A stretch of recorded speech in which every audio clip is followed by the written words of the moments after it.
Do I think the music of Bach is for everyone? That's a complex question. Yeah. I do believe that. Yes, absolutely.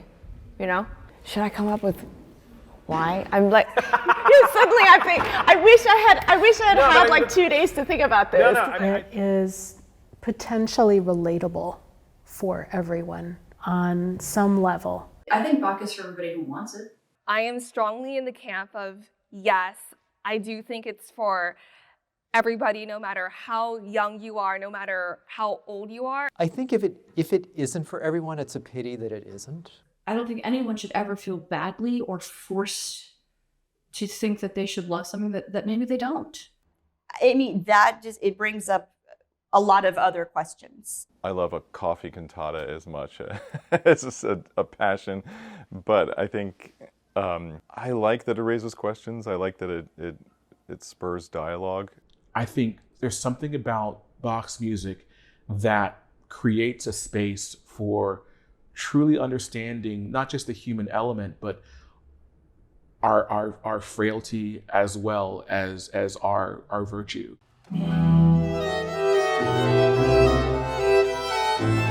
Hi, I'm Nick Phan, and this is Bach 52.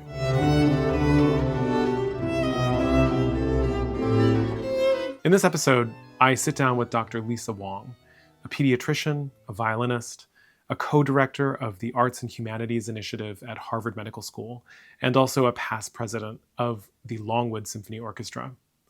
The Longwood Symphony Orchestra is an amazing institution that is comprised of medical professionals who are also excellent amateur musicians in the Boston area.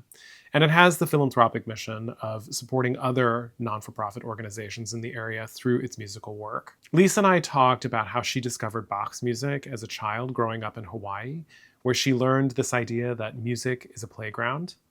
And she also had these experiences of taking music into hospitals in order to entertain children who were convalescing there while she was a teenager in Hawaii.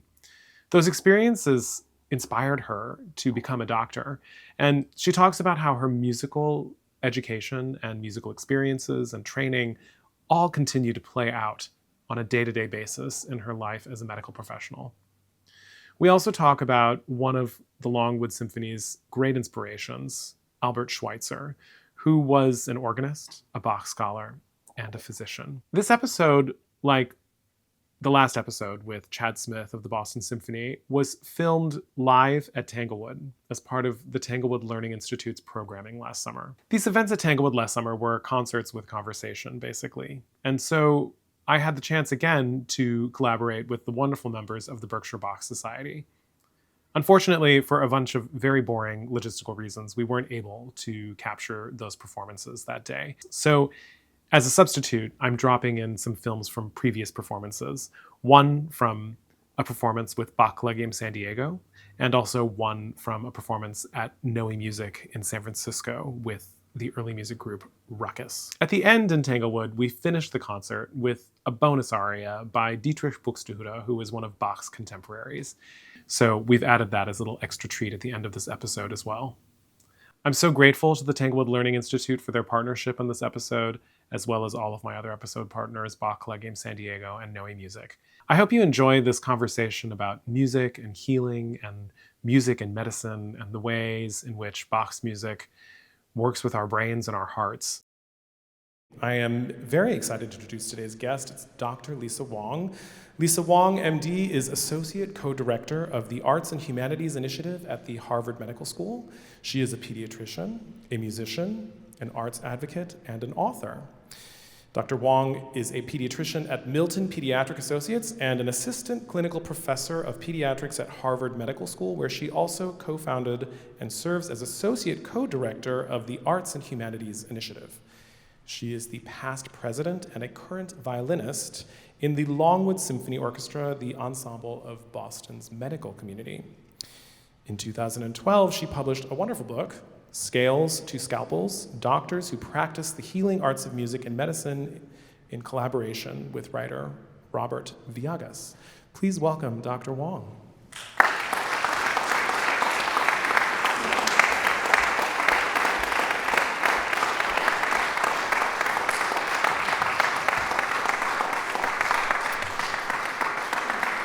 Thank you so much for being here and making the trip out. Thank you for that music. That was very centering and very calming and beautiful. Very beautiful. Thank you. I'm glad it was calming for you. I was there. Yeah. So, I always start these interviews with this question: how did Johann Sebastian Bach enter your life? And along with that, how has he impacted your life as your life has progressed? And thank you for that question, because I've been pondering it for the last couple of weeks since I knew about this. And I think it's in 4 parts, so I'm just going to start with my childhood. I am from Honolulu, Hawaii. I'm the middle child of 5 kids. And I had parents who were, my father was a music lover. He came from a family of 11, quite impoverished, but then had the good fortune to have the GI Bill, so he went to law school. And so when he came back to Hawaii, he said, my children will have the chance to play music, because he had loved classical music. So when we were born, he basically allowed us to all play music. So that was the gift. I was a 4-year-old when my sister, who was 7, started the piano.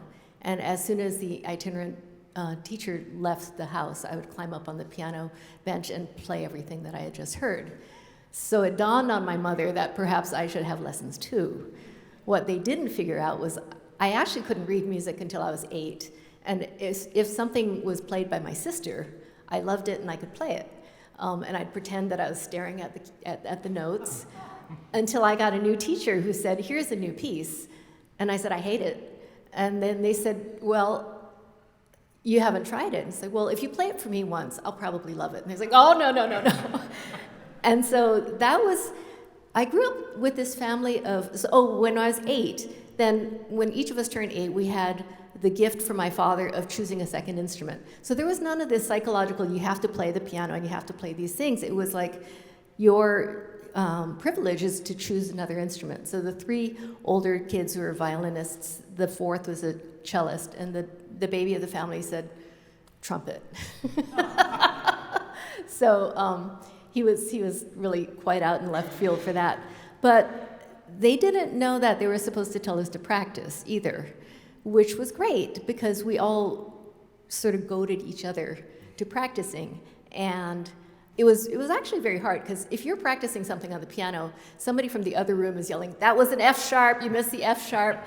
And so we had our own internal pressures, but we were also playing, games where my sister would just put her elbow on the piano and I'd have to write down all the notes that she played. And it's like, nope, you missed the B flat under my elbow. And so we learned ear training. And when she was playing, a children's version of Liszt Hungarian dances, we would dance and pretend to be the wolf and pretend to be and chase each other around the living room according to the music. So we learned that music is play, and that was a huge gift for me. And then when I got to school, I started learning about Bach. We had Anna Magdalena Bach was also something we learned on the piano, and we started learning about the inventions and fugues. And so we would all take turns playing the different voices because we had 3 violinists and a cellist. And that was also fun. And so we started really learning about voicing. And when I started in orchestra, I was 10 years old. So I would say that pretty much my whole life from 10 to now, so over 5 decades, orchestra has been like the social center for me. But we played the Bach, the little and the big G minor fugues. And those were my favorites. And later on, when I grew up to think about how music is helping to heal, and we'll get to those questions later, I realized part of it is because there are rules, but there are rules that are broken. Just enough to keep you interested and challenged, and that's translatable to the future. Amazing. I love that you it sounds like you were like pretending to be Leopold Stokowski as like children, making your instrumental arrangements of Bach fugues, orchestrating. It's really advanced, and all through a sense of play that's very beautiful. So what happened between, say, graduating high school and becoming a doctor? So when I was an an older child in high school. I went to a school called Puno School, which was a missionary founded school, and the missionaries actually came from Park Street Church in Boston, which I did not know at the time until I got to Harvard. But we were told, you have a gift, just like actually what you're talking about today. You know, you have the gift of the arts, you have the gift of intelligence. Your job is to serve and give that gift back. So that was the three-legged stool of the school. So by the time I was in high school, I was bringing music to the Shriners Hospital for children with orthopedic congenital anomalies. So kids in Samoa, because of it's a very small island, there's a lot of consanguinity. So many would be born with club feet, and they couldn't get around the beaches. And so they were flown to Hawaii from Samoa, had their surgeries, kept there for at least a month so that the wound wouldn't get sand in it when they went back, and then sent back. But they couldn't bring their families because they were also from families of 10 children. And so the parents had to stay. So we had a lot of lonely, homesick children in this hospital. And this is in the 70s, so this is before video games and before internet and all of that. So we would bring our instruments once a week and play with the kids and for the kids. And so by the time I got to college, I said, I'm going to do something in music, education, in a hospital setting or health somehow with kids. And so I didn't know which one of those things I was going to choose, but when I got to school, those were the things that I had on the table. How beautiful. Before we leave Hawaii, I'm curious to know, Bach in Hawaii, I cannot imagine he himself would have imagined his music being played in Hawaii. So I mean, of course not, because he was living in a very different time than we live.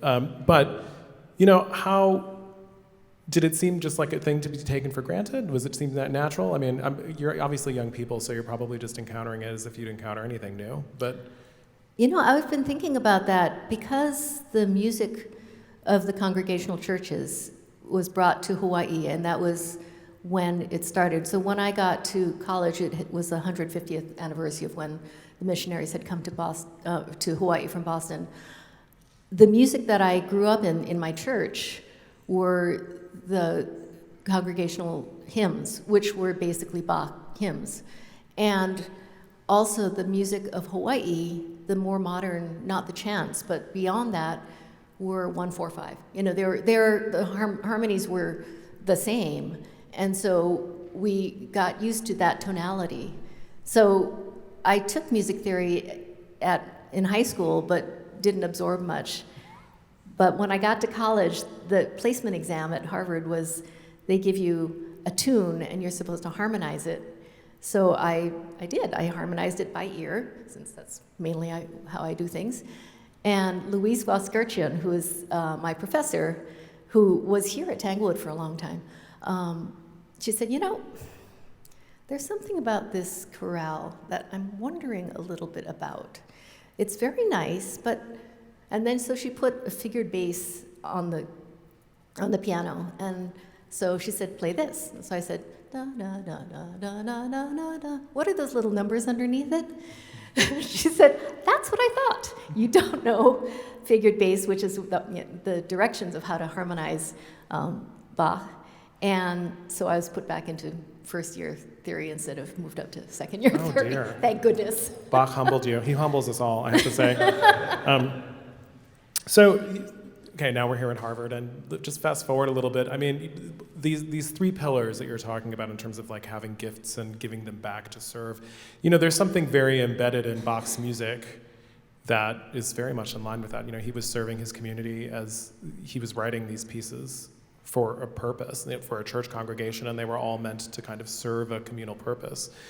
I wonder, and it's pretty clear that you carried that like as a directive all the way through from your youth into your adulthood. And so can we just fast forward? I'm so curious to chat about the Longwood Symphony Orchestra and your work there. It is reading, everybody has to buy her book. It is amazing. It's extraordinarily moving to read the stories that are in there. But I would love to hear about the beginnings and the ethos and how that ethos that you had from your youth, you brought that into this organization.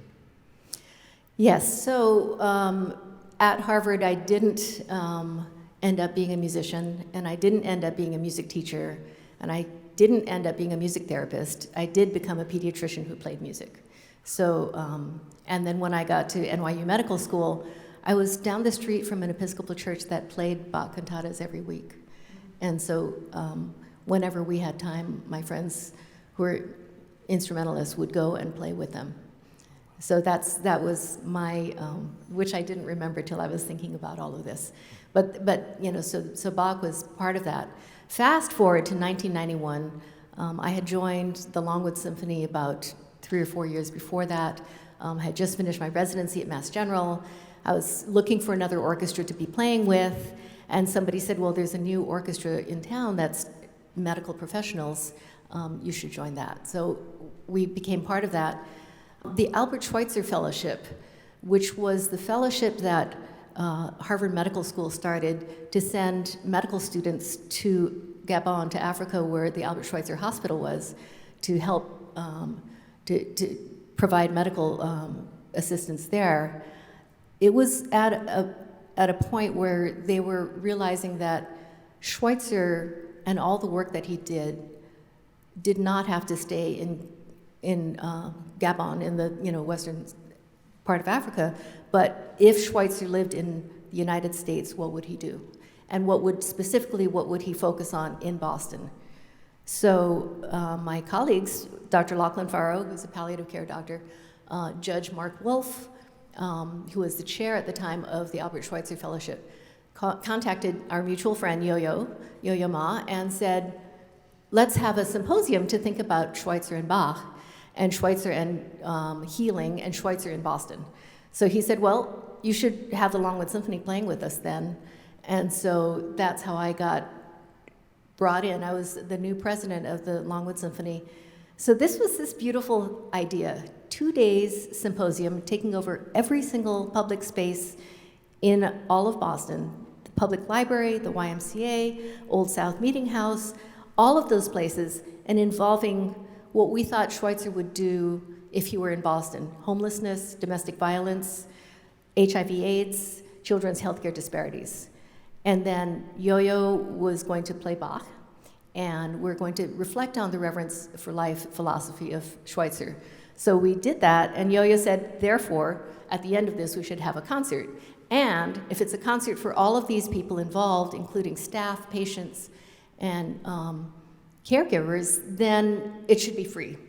So we raised money to pay for Jordan Hall, 1,000 seats. We gave it away to those groups, and we had a concert of Bach double. And my husband is a violinist, Lin Chang, and he played the Sinfonia Concertante with Yo-Yo. And so we had this beautiful concert all set up, and we had given away all the seats. It was completely sold out. And we sat down on stage and looked out at the audience, and the homeless population could not come because the concert was going to go past 10 o'clock, and they would have lost their beds. The women who are victims of violence could not come to a public space that was announced that they would be there. And we looked out this audience with these empty spaces, and we all realized that we hadn't met our patient where they're at. And it changed all of us. We were a pretty young orchestra, but we played our best, both because we're playing with Yo-Yo, but also just because we were inspired to find that piece of us that was doctors, music, and service. So ever since then, every concert the Longwood Symphony plays is in partnership with a nonprofit healthcare organization in Boston. That's amazing. It sounds, reading your book, it sounds like the experience of, dedicating so much of your free time to music really does change all of you as, doctors, as humans, and as artists. And this, the way you describe this one experience, it sounds like it's just one of many from your book. And I find that really extraordinary. I'm curious to know how you see that play out in your medical practice.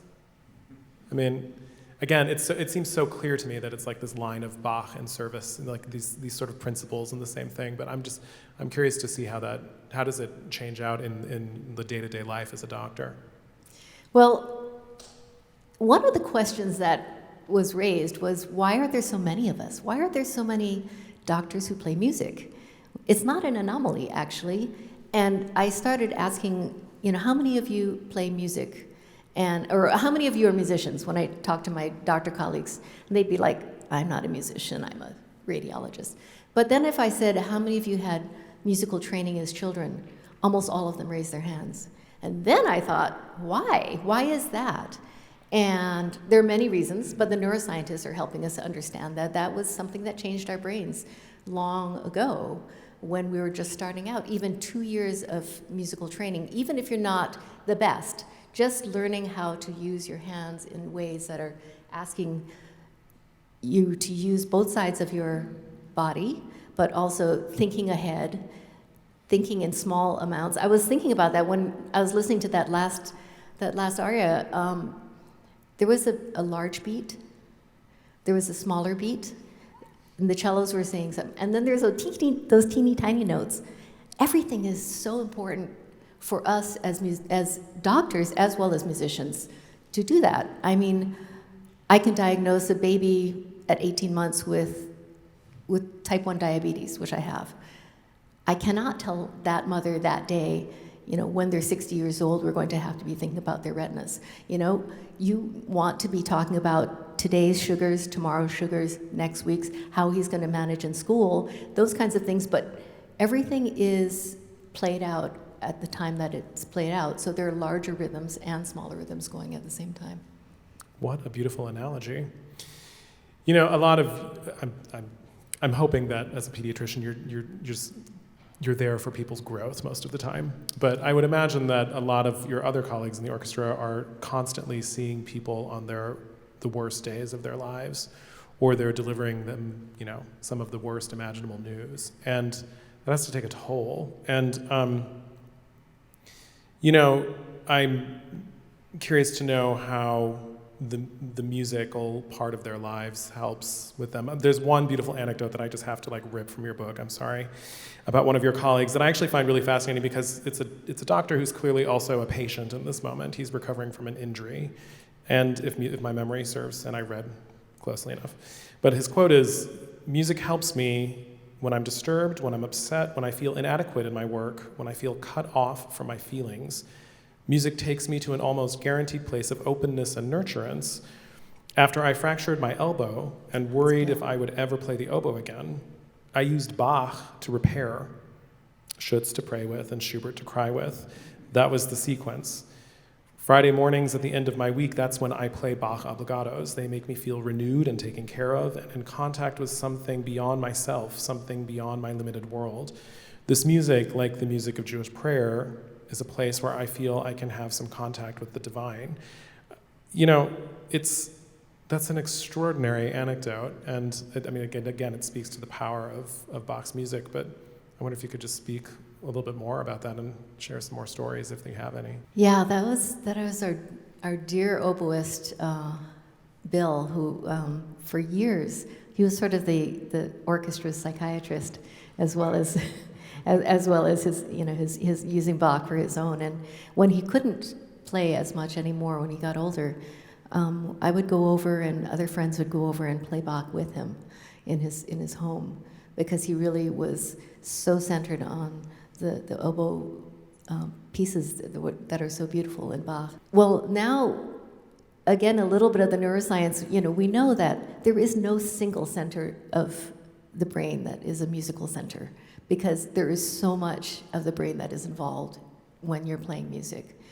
The cerebellum, which is your rhythm section, your limbic system and your deep down emotions, your memories, as well as the executive function, planning every note or thinking about every note, and all of those pieces come together when you're playing music. And Bach is one of those composers that really, really invites you in at whatever level. This is going towards your major question, but we can approach Bach from a sort of universal, it's a nice piece kind of thing, but we can hone down all the way to, you know, every single nuance of every single phrase as well, and you can belong to any part of that, in any part of that spectrum. And I think that's what Bill did as he aged at the end. You know, he really still remembered all the nuances, and you know, and I think those of you who may have experienced people with dementia, music is the thing that they hold on to the longest. They may have forgotten how to dress themselves or how to speak, but when you play music for them, very often that will center them, and they'll even remember all the words or remember the melodies. So powerful. Thank you. We're going to take a little break from interview and have some music on that note. I just want to tell you about this next aria, which is taken from Cantata. Yes.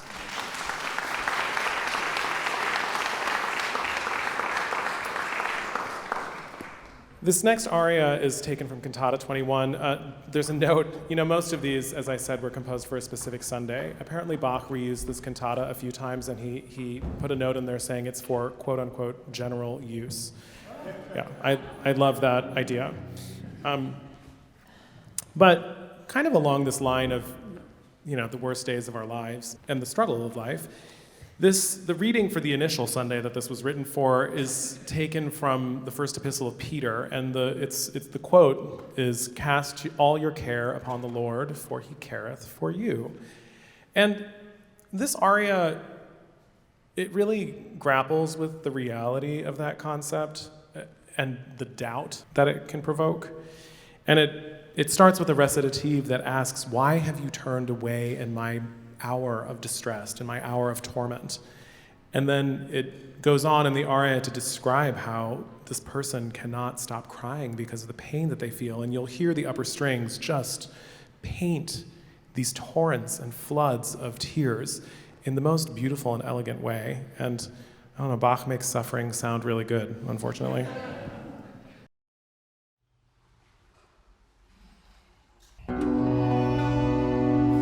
Hast du dich, mein Gott, in meiner Not, in meiner Furcht und Sorge, denn ganz von mir gewandt? Ach, kennst du nicht dein Kind?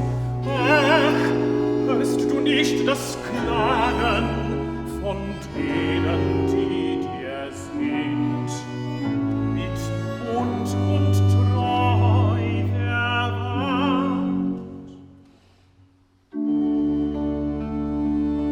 Du warst meine Lust und bist mir grausam worden. Ich suche dich an allen Orten. Ich ruf und schrei dir nach. Allah, mein Weh und scheint jetzt, als sei es dir ganz unbewusst.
Stets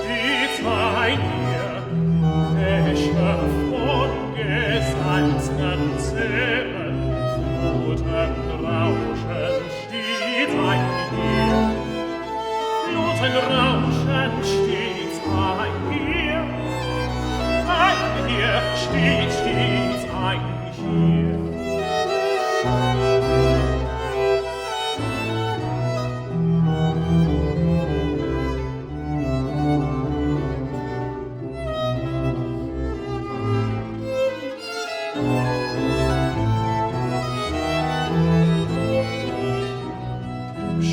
Wellen mich versiehen,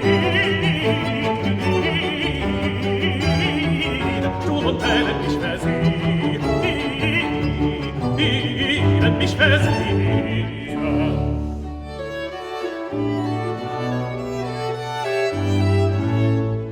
Und dies Trübsals wollen mir, will der Geist von Leben sprechen, was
Such a gorgeous aria. Beautiful. I mean, suffering should not sound so beautiful. I've been saying since yesterday when I came for the first part of this, how do you go back and forth between talking with your mouth and brain to singing those beautiful arias and back and forth? You're really code switching a lot. I would say that the music, as you said, like music requires so many parts of our brain, and I'm praying that is working right now. So it seems to be. It certainly is. Thank you. So we're almost to the question. There's just one thing I want to ask you. I love that at the end of your book, there's an appendix that includes listening recommendations. And, they're under these different headings. And I noticed that Bach appears in like a number of these, suggested favorites for listening and music for healing, music for problem solving, music for community. Notably, he is not under the music for stress relief column, which I kind of understand. But why do you think he shows up so frequently? I think this leads us to that question, but there are certain parameters in Bach that make it accessible. The pulse is very often heartbeat pulse. The harmonies lead us to logical, sometimes surprising, but logical endings or resolutions. But there's enough, it's not Pachelbel. It's not, even though that might be on the list I didn't see, but he's there, I'm sure. Sorry about that. That's okay, we love him. But it's not that everything is so predictable that we get bored. I have a grandson who's 7, and he's in camp this week. And so he came to me and he said, guess what, Grammy? I climbed to the very top of rock climbing camp 3 times. But at the same time, he said that they were different. And so I wrote down Bach climbing and rock climbing, because every time we come to any piece of Bach, we see it and hear it in a completely, or in a slightly different way each time. And just the images that you had with this music when I was just listening and watching it, if I ever see that image again, I will hear some of that Bach because it attached. And that may be part of it. Neuroscientifically, a lot of music will attach when you see an image also. And Schweitzer talked about the painterly Bach, that his music paints images all the time. But there's something for everyone. You can always find something. The Bach air, we play it at weddings, we play it at funerals, we play it, for each other. And it has something to say. There's a pathos and a joy in it that are attached, and that's life. So maybe that's why Bach is in all categories. Yeah, he does kind of touch on that sort of ineffable thing of existence, right? It's like, it's not a clean answer all the time. Even the pieces of music that are in minor end in major. And he's not the only one to have done that, but it feels so good when that chord comes. Yes. It does. And it's funny, sometimes the most joyful pieces he writes are in minor modes, which is kind of a strange thing. You don't normally expect that, but he plays with our expectations. That's interesting. So, this does bring us to this question, do you think his music is for everyone? Yes, absolutely. It is for everyone on different levels. It may not be that a Bach chorale in a church is for everyone, but it may be that if you brought that piece of music and sang it at a hospital for someone who's going through a hard time and sang it as a gift of music to that person, that would be for them. Music, I think, in general, it's a personal thing, and the music therapists know this. They will, listen to the story of the person that they're talking to, and then either create a piece of music or choose a piece of music to go with that. And I certainly will do that when I'm playing my viola and finding a piece of Bach to play. It depends on what the mood is, and it depends on what you're sensing that the audience is feeling or thinking about at that moment. And something will ping for me of like, this is a piece to play now. Something that I've been so excited to speak to you is because, we all encounter your profession at some point, whether we like it or not. And there is something about thinking about this music in that context that really opens it up, because he's grappling with these ideas too. Even like you say, like maybe a chorale is not for everybody at any moment, but there will be a moment in life in which the things that he is grappling with, even in these texts that seem so dogmatic on the surface, there's got to be something you can relate to at the end of the day.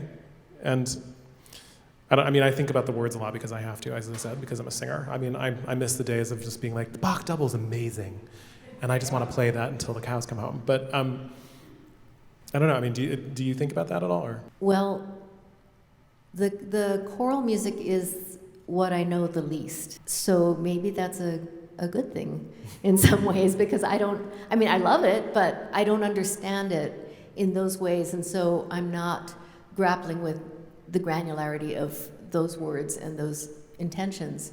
But even if someone does understand the words and thinks about how Bach took that music and turned it into tears and turned it into flow, there's something that's so human about that I think there is something that you can attach to, even if it's not your own religion, just knowing that that came from deep in his spirit and his heart, and he's trying to express that to somebody else. I want to say too, something I find very moving about your story with his music is that you did, the way you're describing it, it sort of kind of bled into your consciousness through the church in a way, and through through the church music, but no matter how that entered your life, you've taken it into this very universal impact, this way that impacts the universe and the humanity in a very universal way, I think is what I'm trying to say, and I think that's very powerful. I think the way that Bach is, it just gets your brain thinking about something else and following those threads where if you're really troubled, part of your brain can follow that thread and get away from that circling around and around of anxiety or whatever it is. And when I was, in high school and college, when I was trying to figure out calculus and all those sciences that I don't remember anymore, if I couldn't figure out the problem, I would go and play I would go and sight read a whole bunch of inventions and preludes, because while my fingers were doing that and part of my brain was trying to figure that out, it quieted the other side of my brain to figure out the math problem, and I could come back to it, and it was mainly there. I was never the best in calculus, but it got me out of that stuck place and brought me to somewhere else, and it always was Bach. Well, look at that, Bach for problem solving. No wonder it's on the list. Is there anything else you'd like to share with us this evening? Just a little bit about Albert Schweitzer. Yes, please. Because after I started learning about him in 1991, he has sort of been the North Star for me and also for the Longwood Symphony, because Schweitzer started with Bach. He was an organist and a pianist, and really reveled when he was a kid in improvisation of Bach.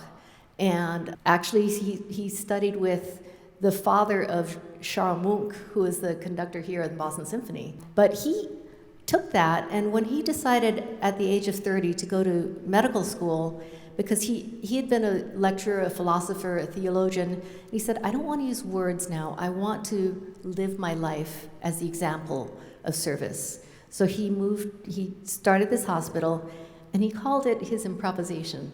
He called the hospital in Gabon his improvisation, because he was learning all the time. And I think that curiosity and that learning and trying to find how things harmonize was always in him from his early time of writing about Bach and thinking about Bach. So I take that as another resonance that I have with Schweitzer and his work. That's beautiful. That's beautiful. Cannot thank you enough for sitting down and chatting with me today.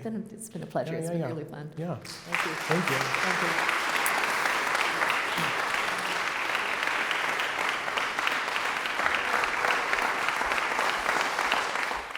We're going to send you off with some more music by a composer named Dietrich Buxtehude, which if you were here yesterday, you're familiar with him. And if you were not here yesterday, again, we have to press the skip intro button. Buxtehude was one of the composers that Bach admired the most. There's this legendary story about him walking 250 miles from Lübeck to Arnstadt just to watch him at work and hear him play. I can't imagine walking 250 miles anywhere, and I'm impressed. I really wish he had an Apple Watch on him to count those steps. So we'll end with some Buxtehude just to show you some of what inspired Johann Sebastian.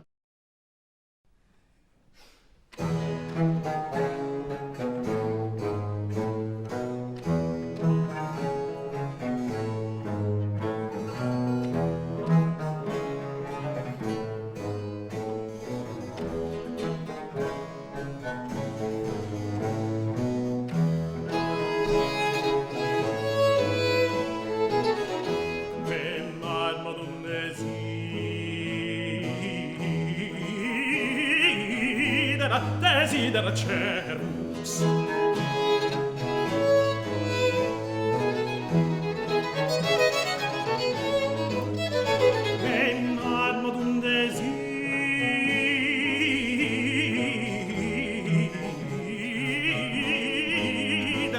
averus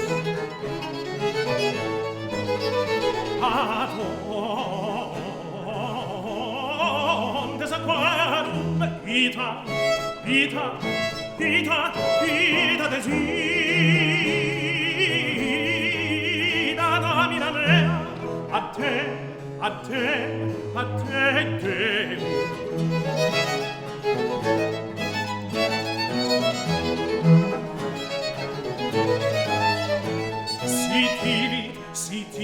Sitivit anima mea a te Deum fontem vivum, quando veniam et apparemo ande faciam tua.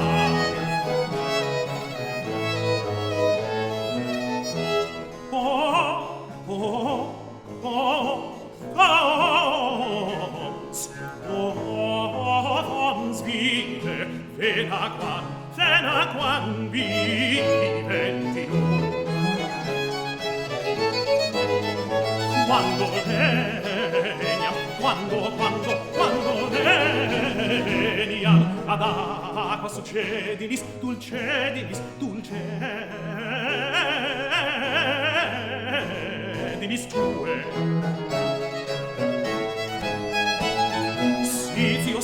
Sitio domine dons vites satia me. Sitio te Deum vivum, sitio.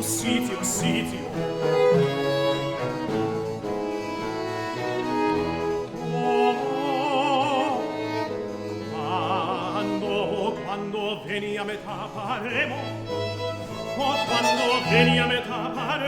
Domine, ante faciam tua.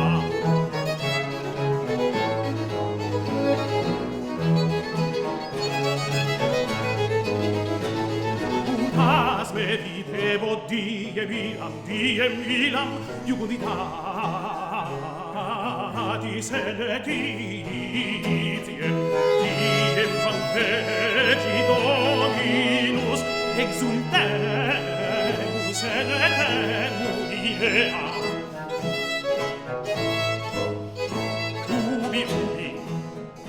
ubi est certa securitas secura tranquillitas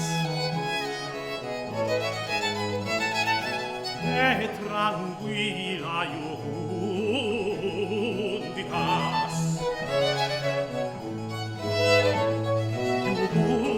iucunda felicitas felis eterindas iucunda felicitas eterna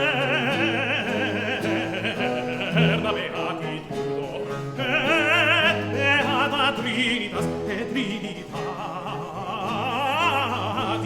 unitatis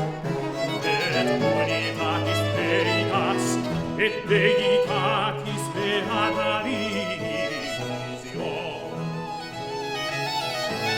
Odestadium Domini tuum